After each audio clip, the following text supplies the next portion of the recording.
आङो बयनिसिमबो खुलुमनाय जासिबाय। दिनैहाय जोंहा आसामनि गिबि मन्थ्रि डक्टर हिमन्त बिश्व शर्मानि जे मोनसे गेदेर सिमां जे मुख्यमन्त्रि महिला उद्यमिता आसनि, बे आसनिनि गेजेरजों सारा आसामाव दिनैहाय जायफ्रा सेल्फ हेल्प ग्रुपनि मावथि बिथांमोन दङ, दा बिथांमोननो मोनसे फर्म राननाय बे हाबाफारिखौ जोङो नैबे जोंनि चिरां जिल्लानि सिङाव थानाय सिडली चिरां डेभेलपमेन्ट ब्लकनि सिङाव थानाय नैबे देवस्रि बिसिडिसिनि नैबे लांगोनायाव जों बे फर्म राननाय जे हाबाफारि, बे हाबाफारिखौ जोङो लानो मोननानै खोब गोजोननाय मोनदों। जों आसा खालामो बे हाबाफारिया निस्सय जोंनि आइजो माहारिखौ गोजौ फारसे लांनायाव जोङो एसेब्लाबो सहाय मोनगोन, जों बेखौ मिजिं खालामदों। दा बेखौनो जोङो बुंनो लुबैदों, जोंनि नैबे 12 नं चिरां दुवार समष्टिनि सिङाव जोंहा सानजारां क्लास्टार लेभेल फेडारेसन, बे फेडारेसनाव गासै 615टा सेल्फ हेल्प ग्रुप दङ, गासै 37टा बिअ दङ, 7332 जोंहा बाहाय बे सेल्फ हेल्प ग्रुपआव मावग्रा बिबानगिरिफोर दङ। आरो जोङो आसा खालामो दिनैनि नैबे फर्म जायफोर दिनैहाय लांफैदों, दा बिथांमोना निस्सय बे फर्मनि गेजेरजों फैबाय थानाय समाव जे आसाम सरकारा जेरैबायदि सासे जे जोंनि सेल्फ हेल्प ग्रुपनि मावथिनो 10,000 होनायनि बाथ्रा, बे बाथ्राखौ जों दिनै नुनो मोनदों। आरो जोङो दिनै मिथिगौ जे आसामाव 39 लाख जोंहा बेबायदि आइजोफोरनो 4,000 कौटि रांखान्थि अनसुंथाइ होनायनि जे आसामनि गिबि मन्थ्रि डक्टर हिमन्त बिश्व शर्मा बे हाबाफारिखौ लादों।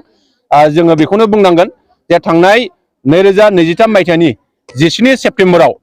आसामाव मोनसे आन्दलन जादोंमोन, अमृत वृक्ष आन्दलन। बे साफ्रोमबो मानसियानो दंफां गायनायनि जे आसाम सरकारा बिथोन होनाय लेखा, दा बिथांमोनहाबो निस्सय बे दंफांखौ गायदों। आरो आसा खालामो फैबाय थानाय समाव निस्सय बिथांमोनहा बे दंफांखौ मोजाङै जोथोन लागोन, फोथांगोन। आरो बे दंफाङा जुदि देरोबा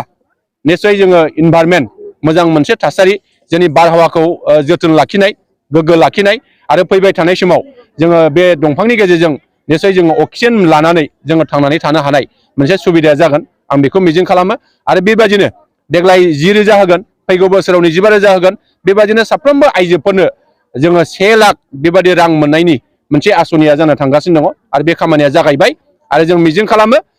बे रांनि गेजेरजों फैबाय थानाय समाव आइजोफोरखौ मोनसे लाखपति महिला दानायनि थाखाय बेबायदि सिन्था निस्सय खालामदों। आरो बे आसनिया निस्सय मोगथां महर मोननांगोन, आरो बेखौ जाफुंसार होनांगौनि थाखाय जोंनि साफ्रोमबो सेल्फ हेल्प ग्रुपनि बिबानगिरिफ्रा बेखौ मोजाङै मावनांगोन। आरो बेनि थाखाय आङो आसाम सरकारनि जानानै आरो आसाम सरकारनि जा गिबि मन्थ्रि डक्टर हिमन्त बिश्व शर्मा बिथांनो आं साबायखर जासिगोन। जोंनि बिटिआरनि गाहाय मावफुं सोद्रोमा मानव गेदेर प्रमद बर' बिथांनोबो साबायखर जासिगोन। आरो आङो साफ्रोमबो जोंनि सेल्फ हेल्प ग्रुपनि मावथि बिथांमोनहा बेखिनि खामानिखौ आब्रुथियै मावलांनानै फैबाय थानाय समाव सासे लाखपति महिला जानो हाथों, आं बेखौ इसोरनिसिम आङो आर'ज गाबबाय। दिनैहाय फर्म राननायखौ जों नुनो मोनदों, नाथाय बेयो बेसेबां समसोनि गेजेराव मावफुंजागोन बायदि मोनो? दिनैनि गेजेराव दिनै 25 दिनैहाय जानुवारि, बे जानुवारियाव दिनै फर्म बिलाइनाय बेखिनिखौ खालामदों। आरो बाहाय जोंहा दिनै सानसेनि गेजेरावनो साफ्रोमबो बे जायफ्रा थांनाय समाव दंफां गायदोंमोन, बे दंफां गायगिरि जोंहा सेल्फ हेल्प ग्रुपनि आइडि गोनां सुबुंफ्रा दिनैहाय बे फर्मखौ सानसेनि गेजेराव लांफैनांगौ। गाबोन खिन्थु बे फर्मखौ जोङो मोननाय नङा। जायफ्रा प्रेगनेन्सि दङ, दा बिथांमोननि थाखाय राहा थागोन। आरो जायफ्रा बेमाराव गोग्लैनानै दङ, बिथांमोननि थाखाय राहा थागोन। आरो जोङो बे मास मोनसेनि गेजेरावनो नैबे जिखिनि जोंहा फर्म होबाय, बिनि गेजेराव जा ट्रेनिं जागोन, ट्रेनिं जाखांनायनि उनाव जोंनि नैबे जायफ्रा माबायदि खामानि मावनांगौ बिनि इन्सट्राक्सनखौ बिथांमोना निश्चय मोनगोन, आं बेखौ मिजिं खालामो। दिनैहाय जोंहा नैबे देवस्रि बिटिसिआव 3 बिअ दङ। जोंहा बाहाय जगदात्रि बिअ दङ, आरो नयन ज्योति बिअ दङ, आरो मोनसेया जोंहा समाज सुजर मोनसे बिअ दङ। गासै जोंहा नैबे देवस्रि बिटिसिआव मा होनो 54 बेबायदि जोंहा सेल्फ हेल्प ग्रुप दङ। खमसे खम बाहाय नोङो 592 बेबायदि जोंहा मावथिफोर दङ, मेम्बारफोर दङ। बिथांमोननो बेखिनिखौ जोङो राननाय जाबाय। नमस्कार, मोर नाम प्रतिमा औवारी, मैं सानजारां CLF क्लास्टार लेवल फेडारेशनर प्रेसिडेंट है। मोर CLFर आन्डारत 37टा ভিঅ আছে। तार লগত जेनेबा আজি 37টা ভিঅত মানে দেউশ্ৰী এটা হয়। দেউশ্ৰীৰ আমাৰ 3টা কিবা BCDC 3টা ভিঅত মানে গোটেই মেম্বাৰটো হ'ল 592 এজন মেম্বাৰ আছে। তো মই আজি যেহেতু মোৰ দায়িত্বটো ইয়াত নাছিলে তথাপিও মই মানে ইয়াত আহি পেলাই মানে সংযোগ কৰিব পাৰিছো ইয়াত এইটো মহিলা উদ্যমিতা আঁচনিটো এইটো মানে ইয়াত আহি পেলাই মানে ফৰ্মটো বিলাব পাৰিছো ভাল লাগিছে আৰু ন बहुत ভাল লাগিছে बहुत मोजां मोनदों बाहाय फैनानै माने कि आंथ' हिसाबाव रुनिघाटा बिसिडिसिनिथ' आं रुनिघाटा बिसिडिसियाव थानांगौमोन थ' बेहाय जोंनिया माने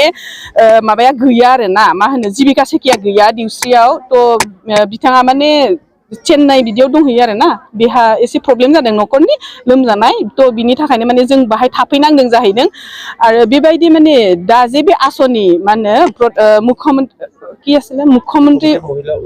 उद्यमिता आसनि এইটো आसनिটো ইয়াত जे फर्म बिलाइनो मोनदों ना राननो मोनदों थ' बहुत मोजां मोनदों आरो थ' आंनि बेहाय नङा जेनेबा जोंथ' ओरैबायदि आसा खालामदों माने जोंनि हिनजावफ्राथ' जोङो माने जों माने रावबो जाते जोंनि बे माबायावहाय आरो जोंनि सेल्फ हेल्प ग्रुपनि आन्डाराव बा जिखुनु गामियावनो जाते रावबो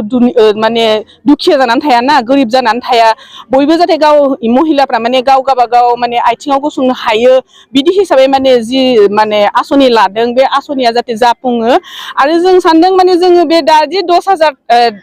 मोननो थांगासिनो जेनेबा बे फैसाखौ जे जों मोननो थांगासिनो बे फैसाखौ लानानै जाते जोंनि माने साफ्रोमबो हिनजावफ्रा बा গোটেই মহিলাবিলাক যাতে মানে নিজৰ ভৰিত থিয় দিব পাৰে বা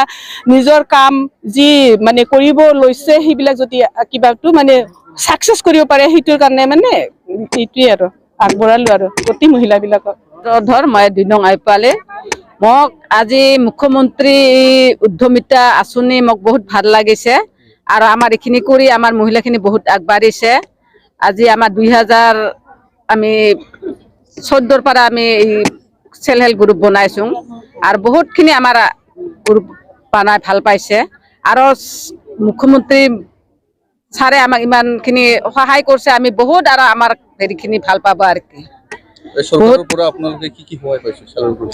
সেলফ হেল্প গ্ৰুপৰ পৰা আমি সহায় পাইছো আমি মানে লোন পাইছো লোন দিয়া আছে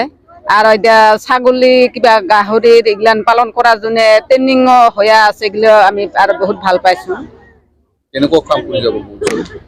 ভৱিষ্যতটো আমি ভাল কাম কৰিয়া যাম আৰু বহুত ভাল কৰিছো আৰু বহুত ভাল কৰিম আশা আছে আৰু কি আমাৰ 3-4টা সেলফ হেল্প গ্ৰুপৰ মাটিও আছে